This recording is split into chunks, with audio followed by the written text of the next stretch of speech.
ਜਦੋਂ ਤੋਂ ਇਹ ਅੰਦੋਲਨ ਦਿੱਲੀ ਪਹੁੰਚਿਆ ਹੈ ਪੰਜਾਬ ਤੋਂ ਬਾਅਦ, ਮੋਦੀ ਸਰਕਾਰ ਨਾ ਤਾਂ ਪਹਿਲਾਂ ਕਦੀ ਇਮਾਨਦਾਰ ਔਰ ਸੁਹਿਰਦ ਸੀ ਤੇ ਨਾ ਹੁਣ ਰਹੀ ਹੈ।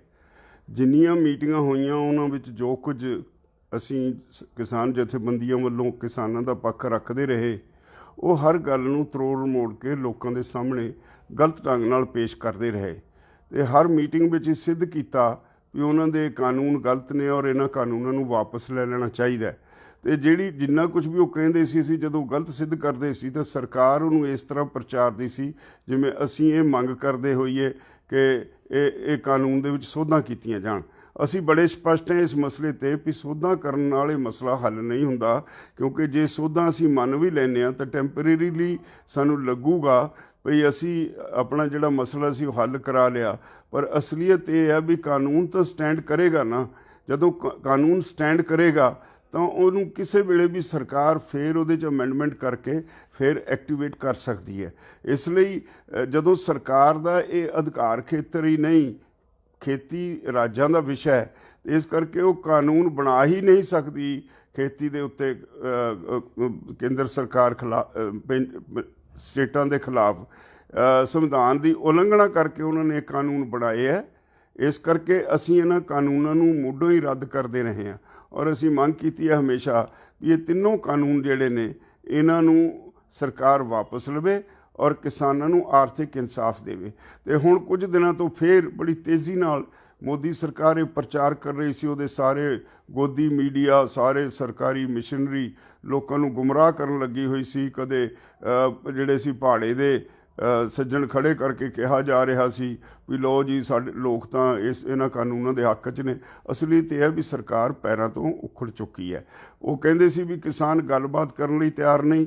ਉਹਨਾਂ ਨੇ ਸਾਨੂੰ ਚਿੱਠੀ ਲਿਖੀ ਵੀ ਸਾਨੂੰ ਦੱਸੋ ਕਦੋਂ ਤੁਸੀਂ ਮੀਟਿੰਗ ਕਰਨੀ ਚਾਹੁੰਦੇ ਹੋ, ਕਿਹਨਾਂ ਮੁੱਦਿਆਂ 'ਤੇ ਕਰਨੀ ਚਾਹੁੰਦੇ ਹੋ, ਅਸੀਂ ਤੁਹਾਡੇ ਨਾਲ ਉਹਨਾਂ ਮੁੱਦਿਆਂ 'ਤੇ ਗੱਲ ਕਰਨ ਲਈ ਤਿਆਰ ਹਾਂ। ਅਸੀਂ ਉਹਨਾਂ ਨੂੰ ਕੱਲ੍ਹ ਸ਼ਾਮੀ ਚਿੱਠੀ ਲਿਖ ਕੇ ਜਵਾਬ ਦੇ ਦਿੱਤਾ। ਪਹਿਲਾਂ ਤਾਂ ਉਹਨਾਂ ਦੀ ਇਸ ਗੱਲੋਂ ਸਖਤ ਨਿੰਦਾ ਕੀਤੀ ਵੀ ਤੁਸੀਂ ਲੋਕਾਂ ਨੂੰ ਝੂਠ ਪਰੋਸ ਕੇ ਗੁੰਮਰਾਹ ਨਾ ਕਰੋ। ਇਹ ਸਰਕਾਰਾਂ ਕੋਲੋਂ ਇਸ ਗੱਲ ਦੀ ਉਮੀਦ ਨਹੀਂ ਹੁੰਦੀ। ਸਰਕਾਰਾਂ ਝੂਠੀ ਜਿਹੜੀ ਇਨਫੋਰਮੇਸ਼ਨ ਹੈ ਉਹ ਲੋਕਾਂ ਤੱਕ ਪਹੁੰਚਾਉਂਦੀਆਂ ਨਹੀਂ ਹੁੰਦੀਆਂ। ਤੁਸੀਂ ਇਹ ਮਾੜਾ ਕੰਮ ਕਰ ਰਹੇ ਹੋ, ਇਹਨੂੰ ਬੰਦ ਕਰੋ। ਦੂਸਰੀ ਗੱਲ, ਅਸੀਂ ਗੱਲਬਾਤ ਕਰਨ ਲਈ ਤਿਆਰ ਹਾਂ। ਏਜੰਡਾ ਅਸੀਂ ਭੇਜ ਦਿੱਤਾ। ਅਸੀਂ ਕਿਹਾ ਵੀ ਜਿਹੜੇ ਤਿੰਨੇ ਕਾਨੂੰਨ ਤੁਸੀਂ ਗੈਰ ਸੰਵਿਧਾਨਿਕ ਬਣਾਏ ਨੇ, ਸਾਨੂੰ ਦੱਸਿਆ ਜਾਵੇ ਵੀ ਕਿਹੜੇ ਢੰਗ ਨਾਲ ਤੁਸੀਂ ਇਹਨਾਂ ਨੂੰ ਵਾਪਸ ਲਓਗੇ, ਉਹਦੀ ਮੋਡੈਲਿਟੀਜ਼ ਬਾਰੇ ਸਾਨੂੰ ਦੱਸਿਆ ਜਾਏ। MSP ਕਿਸਾਨਾਂ ਦਾ ਜਿਹੜਾ ਕਾਨੂੰਨੀ ਅਧਿਕਾਰ ਹੋਵੇ, ਇਹਦੇ ਲਈ ਕੀ ਢੰਗ ਤਰੀਕੇ ਅਪਣਾਓਗੇ, ਕੀ ਮੋਡੈਲਿਟੀਜ਼ ਹੋਣਗੀਆਂ, ਇਹਦੇ ਬਾਰੇ ਸਾਨੂੰ ਦੱਸਿਆ ਜਾਏ। ਇਸ ਤਰ੍ਹਾਂ ਅਸੀਂ ਆਪਣਾ ਏਜੰਡਾ ਸਰਕਾਰ ਨੂੰ ਭੇਜ ਦਿੱਤਾ ਹੈ ਤੇ ਔਰ ਉਹਨਾਂ ਨੂੰ ਇਹ ਵੀ ਕਹਿ ਦਿੱਤਾ ਹੈ ਵੀ 29 ਤਰੀਕ ਨੂੰ 11 ਵਜੇ ਸਾਨੂੰ ਜਦੋਂ ਸੱਦੋਗੇ ਅਸੀਂ ਮੀਟਿੰਗ 'ਚ ਆਉਣ ਲਈ ਤਿਆਰ ਹਾਂ। ਪਰ ਆਹ ਜਿਹੜਾ ਏਜੰਡਾ ਹੈ ਇਹਦੇ ਬਾਰੇ ਸਰਕਾਰ ਆਪਣੀ ਸਥਿਤੀ ਸਪਸ਼ਟ ਕਰੇ ਵੀ ਇਹ ਕਾਨੂੰਨਾਂ ਨੂੰ ਕਿਵੇਂ ਵਾਪਸ ਲਓਗੇ, ਕਿਵੇਂ ਤੁਸੀਂ ਜਿਹੜੀਆਂ ਮੋਡੈਲਿਟੀਜ਼ ਹੋਣਗੀਆਂ ਜਦੋਂ MSP ਦੀ ਗਰੰਟੀ ਦਾ ਕਾਨੂੰਨ ਬਣਾਓਗੇ।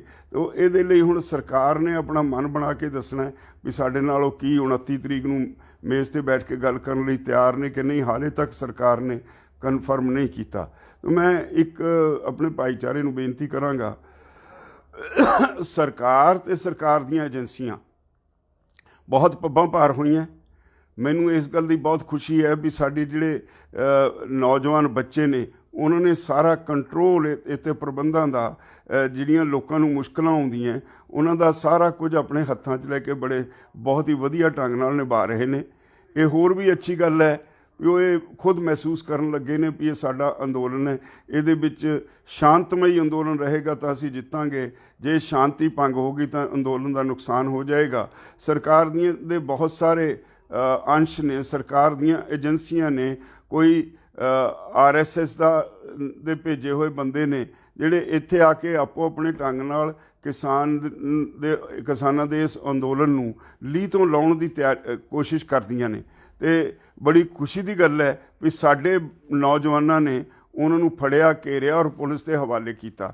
ਤਾਂ ਮੇਰੀ ਸਾਰਿਆਂ ਨੂੰ ਸੁਨਿਮਰ ਬੇਨਤੀ ਹੈ, ਆਉਣ ਵਾਲਾ ਸਮਾਂ ਹੋਰ ਵੀ ਜ਼ਿਆਦਾ ਜ਼ਿੰਮੇਵਾਰੀਆਂ ਨਾਲ ਲੰਘੇਗਾ। ਆਉਣ ਵਾਲੇ ਸਮੇਂ ਵਿੱਚ ਤੁਹਾਡੇ ਵੱਲ ਸਰਕਾਰ ਦਾ ਦਬਾਅ ਵੀ ਵਧੇਗਾ ਔਰ ਹੋਰ ਤੁਸੀਂ ਇਹਨੂੰ ਆਪਣੀ ਜ਼ਿੰਮੇਵਾਰੀਆਂ ਨੂੰ ਹੋਰ ਅਹਿਮੀਅਤ ਦੇਣੀ ਹੈ और अपने इस अंदोलन ਨੂੰ ਸ਼ਾਂਤਮਈ ਰੱਖਣਾ ਹੈ। ਕਿਵੇਂ ਚਲਾਉਣਾ ਹੈ ਇਹ ਲੰਬਾ ਚੱਲੇਗਾ। ਸੁਪਰੀਮ ਕੋਰਟ ਦੇ ਵਕੀਲ ਸਾਹਿਬਾਨ ਉਹ ਵੀ ਤੁਹਾਡੇ ਹੱਕ 'ਚ ਨੇ। ਮੈਂ ਅੱਜ ਉਹਨਾਂ ਨਾਲ ਲੰਬੀ ਮੀਟਿੰਗ ਕਰਕੇ ਆਇਆ। ਬਹੁਤ ਜਲਦੀ ਸੁਪਰੀਮ ਕੋਰਟ ਦੇ ਵਕੀਲ ਸਾਹਿਬਾਨ ਵੀ ਕੁਝ ਤੁਹਾਡੇ ਹੱਕ ਵਿੱਚ ਹੋਰ ਵੀ ਕਰਨ ਵਾਲੇ ਨੇ। ਤਾਂ ਮੈਂ ਆਪਣੇ ਸਾਰੇ ਜਿੰਨੇ ਭਰਾ ਨੇ ਉਹਨਾਂ ਨੂੰ ਇਹ ਬੇਨਤੀ ਕਰਾਂਗਾ, ਹੁਣ ਇਹ ਅੱਜ ਅੰਦੋਲਨ ਇਕੱਲੇ ਪੰਜਾਬ ਦਾ ਨਹੀਂ ਰਿਹਾ, ਹਰਿਆਣੇ ਦਾ ਨਹੀਂ ਰਿਹਾ, ਇਹਦੇ ਵਿੱਚ ਉੱਤਰਾਖੰਡ ਤੋਂ ਕਿਸਾਨ ਵੱਡੀ ਗਿਣਤੀ ਵਿੱਚ ਸ਼ਾਮਲ ਹੋਏ ਨੇ, ਰਾਜਸਥਾਨ ਤੋਂ ਸ਼ਾਮਲ ਹੋਏ ਨੇ, ਮੱਧ ਪ੍ਰਦੇਸ਼ ਤੋਂ ਸ਼ਾਮਲ ਹੋਏ ਨੇ, ਯੂਪੀ ਤੋਂ ਸ਼ਾਮਲ ਹੋਏ ਨੇ, ਮਹਾਰਾਸ਼ਟਰ ਤੋਂ ਵੀ ਕਿਸਾਨ ਪੈਦਲ ਚੱਲ ਕੇ ਆ ਕੇ ਇਸ ਅੰਦੋਲਨ ਵਿੱਚ ਸ਼ਾਮਲ ਹੋਏ ਨੇ। ਹਰ ਸਟੇਟ ਦੇ ਵਿੱਚ ਅੰਦੋਲਨ ਆਪਣੀ ਪੂਰੇ ਜੋਬਨ 'ਤੇ ਭਖਦਾ ਨਜ਼ਰ ਆ ਰਿਹਾ ਹੈ। ਲੱਗਦਾ ਇਹ ਹੈ ਵੀ ਆਉਣ ਵਾਲੇ ਦਿਨਾਂ ਵਿੱਚ ਜੇ ਮੋਦੀ ਸਰਕਾਰ ਨੂੰ ਪਰਮਾਤਮਾ ਨੇ ਸੁਧ ਬੁੱਧੀ ਨਾ ਬਖਸ਼ੀ ਤਾਂ ਇਹ ਅੰਦੋਲਨ ਆਪਣਾ ਸਾਰੇ ਦੇਸ਼ ਨੂੰ ਆਪਣੀ ਲਪੇਟ ਵਿੱਚ ਲੈ ਲਏਗਾ। ਔਰ ਇਹਦੀ ਵਿਲੱਖਣਤਾ ਇਹੋ ਰਹੇਗੀ ਕਿ ਅੰਦੋਲਨ ਸ਼ਾਂਤਮਈ ਰਿਹਾ ਹੈ, ਸ਼ਾਂਤਮਈ ਹੈ ਅਤੇ ਸ਼ਾਂਤਮਈ ਰਹੇਗਾ। ਤਾਂ ਮੇਰੀ ਸਾਰਿਆਂ ਨੂੰ ਫਿਰ ਸਨਿਮਰ ਸਾਰੇ ਆਪਣੇ ਭਰਾਵਾਂ ਦੇ ਅਤੇ ਆਪਣੇ ਬੱਚਿਆਂ ਦੇ ਚਰਨਾਂ 'ਚ ਅਪੀਲ ਹੈ। ਇੱਕ ਜਿਹੜੇ ਪੰਜਾਬੋਂ ਲੋਕੀ ਸਾਡਾ ਭਾਈਚਾਰਾ ਇੱਥੇ ਨੂੰ ਇਸ ਅੰਦੋਲਨ ਵਿੱਚ ਸ਼ਾਮਲ ਹੋਣ ਲਈ ਆਉਂਦਾ, ਉਹਨਾਂ ਨੂੰ ਮੇਰੀ ਅਪੀਲ ਹੈ, ਧੁੰਦ ਬਹੁਤ ਪੈਂਦੀ ਹੈ, ਕਿਰਪਾ ਕਰਕੇ ਜਿੰਨੇ ਵੀ ਆਉਂਦੇ ਹੋ 10 ਵਜੇ ਤੋਂ ਪਹਿਲਾਂ ਘਰਾਂ ਤੋਂ ਨਾ ਤੁਰੋ। ਜਦੋਂ ਧੁੰਦ ਘੱਟ ਜਾਏ ਉਦੋਂ ਆਓ, ਧੁੰਦ ਹਟੀ ਤੇ ਇੱਥੇ ਆਓ, ਕਿਉਂਕਿ ਬਹੁਤ ਸਾਰੇ ਹਾਦਸੇ ਹੋਣ ਲੱਗ ਪਏ ਨੇ, ਬਹੁਤ ਕੀਮਤੀ ਜਾਨਾਂ ਜਾ ਰਹੀਆਂ ਨੇ।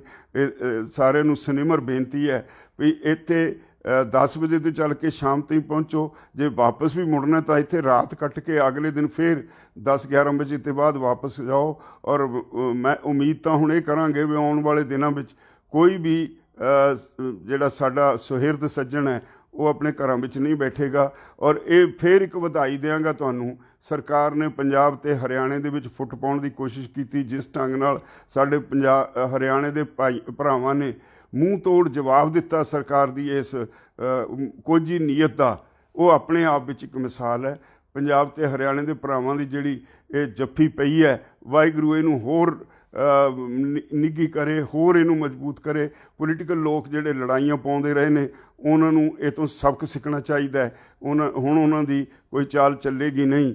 ਔਰ ਇਹ ਤੋਂ ਵੀ ਅੱਗੇ ਸਾਰੇ ਦੇਸ਼ ਦੇ ਕਿਸਾਨ ਇਸ ਵੇਲੇ ਬੰਗਾਲ 'ਚ, ਬਿਹਾਰ 'ਚ, ਅਸਾਮ 'ਚ, ਤਾਮਿਲਨਾਡੂ, ਕਰਨਾਟਕ, ਤੇਲੰਗਾਨਾ, ਕੇਰਲਾ, ਸਾਰੀਆਂ ਸਟੇਟਾਂ ਦੇ ਵਿੱਚ ਪੂਰੀ ਸਰਗਰਮੀ ਨਾਲ ਅੰਦੋਲਨ ਚੱਲ ਰਿਹਾ ਹੈ। ਹਰ ਰੋਜ਼ ਗਿਣਤੀ ਥਾਂ ਥਾਂ ਆਪੋ ਆਪਣੇ ਢੰਗ ਨਾਲ ਵਿਰੋਧ ਦੀ ਵੱਧ ਰਹੀ ਹੈ ਅਤੇ ਸੰਭਾਵਨਾ ਇਹ ਹੈ ਵੀ ਬਹੁਤ ਛੇਤੀ ਇਹ ਜਨ ਅੰਦੋਲਨ ਹੈ ਜਿਹੜਾ, ਇਹਦੇ ਵਿੱਚ ਆਮ ਸ਼ਹਿਰੀ ਜਿਨ੍ਹਾਂ ਨੂੰ ਕਿਸੇ ਨੂੰ ਇਹਨਾਂ ਨੇ ਬਖਸ਼ਿਆ ਨਹੀਂ, ਜਿਹੜੇ ਆਰਡੀਨੈਂਸ ਨੇ ਇਹਦੇ ਨਾਲ ਸਿਰਫ ਕਿਸਾਨਾਂ ਦਾ ਨਹੀਂ ਸਮੁੱਚੇ ਦੇਸ਼ ਦਾ ਨੁਕਸਾਨ ਹੋਏਗਾ। ਆਮ ਆਦਮੀ ਦਾ ਜਿਉਣਾ ਦੁੱਭਰ ਹੋ ਜਾਏਗਾ। ਸਰਕਾਰ ਅੰਬਾਨੀਆਂ, ਅਡਾਨੀਆਂ, ਕਾਰਪੋਰੇਟ ਘਰਾਣਿਆਂ ਕੋਲ ਸਭ ਕੁਝ ਗਹਿਣੇ ਪਾਉਣ ਜਾ ਰਹੀ ਹੈ। ਅਤੇ ਮੇਰੀ ਅਪੀਲ ਹੈ ਸਾਰੇ ਆਪਣੇ ਭਰਾਵਾਂ ਨੂੰ ਵੀ ਬਹੁਤ ਹੀ ਸੁਹਿਰਦਤਾ ਨਾਲ, ਬਹੁਤ ਹੀ ਜ਼ਿੰਮੇਵਾਰੀ ਨਾਲ, ਬਹੁਤ ਹੀ ਠਰੰਮੇ ਨਾਲ ਇਸ ਅੰਦੋਲਨ ਨੂੰ ਚਲਾਈਏ। ਔਰ ਜਿੰਨੀ ਦੇਰ ਸਰਕਾਰ ਗੋਡੇ ਟੇਕਦੀ ਨਹੀਂ ਉਦੋਂ ਤੱਕ ਭਾਵੇਂ 6 ਮਹੀਨੇ ਅੰਦੋਲਨ ਚੱਲੇ। ਵਾਹਿਗੁਰੂ ਦੀ ਮਿਹਰ ਹੈ, ਸਾਡੇ ਲੰਗਰ ਜਿਹੜੇ ਨੇ ਬਾਬੇ ਨਾਨਕ ਦੇ 20 ਰੁਪਏ ਨਾਲ ਚਲਾਏ ਹੋਏ ਲੰਗਰ ਇਹ ਲੋ ਤਪਦੇ ਰਹਿਣ ਔਰ ਇੱਦਾਂ ਹੀ ਚੱਲਦੇ ਰਹਿਣ। ਅਤੇ ਤੁਸੀਂ ਸਾਰਿਆਂ ਨੂੰ ਵਾਹਿਗੁਰੂ ਸੁਧ ਬੁੱਧੀ ਅਤੇ ਸਮਤ ਬਖਸ਼ੇ। ਇਹ ਲੜਾਈ ਦੇ ਵਿੱਚ ਆਪੋ ਆਪਣਾ ਯੋਗਦਾਨ ਪਾਉਂਦੇ ਰਹੋ ਔਰ ਇਹਨੂੰ ਪੂਰਨ ਸ਼ਾਂਤਮਈ ਰੱਖਣ ਲਈ ਵੱਧ ਤੋਂ ਵੱਧ ਆਪਣਾ ਯੋਗਦਾਨ ਪਾਉਂਦੇ ਰਹੋ। ਉਮੀਦ ਹੈ ਇਹਦੇ 'ਚ ਆਪੋ ਆਪਣਾ ਬਣਦਾ ਹਿੱਸਾ ਪਾਓਗੇ। अच्छा, ये किसान आंदोलन आज जब से दिल्ली के बॉर्डर्स पे आया है तो आज ये सारे देश में फैल गया है। सरकार की हर चाल नाकाम हो रही है। पंजाब से शुरू हुआ, हरियाणा इसके साथ जुड़ा और उसके बाद अब मध्य प्रदेश से किसान पलवल के पास बैठे हैं। महाराष्ट्र से 2000 किसान पैदल चल के आ गया है। राजस्थान के हज़ारों किसान जयपुर रोड पे आके उन्होंने मोर्चा संभाल लिया है। और यूपी, उत्तराखंड के किसान पुलिस की ज़्यादतियों के बावजूद हज़ारों की संख्या में यूपी साइड से आके बॉर्डर्स पे बैठ गए हैं। सारे देश में हलचल मची हुई है किसान आंदोलन में शामिल होने के लिए। हर स्टेट से बड़ी संख्या में आ रहे हैं और कई स्टेट्स में तो अपने तौर पे वो एक बड़े बड़े धरने लगा रहे हैं। तो मैं सिर्फ इतना मैं कहना चाहूँगा किसान भाइयों को कि सरकार के झूठ के प्रचार में मत आइए। सरकार हमेशा झूठ बोलती रही है। कल हमने सरकार को चिट्ठी लिखी है, सरकार कहती है किसान मेज़ पे आने को तैयार नहीं। ये सरासर झूठ है। कल हमने सरकार का जो रवैया था उसको कंडेम किया है। हमने कहा है जो हम मीटिंग्स में कहते हैं आप वो तो दिखाते नहीं, अपनी तरफ से झूठ मूठ दिखा के किसानों के इस आंदोलन को तारपीडो करने की कोशिश करते हो।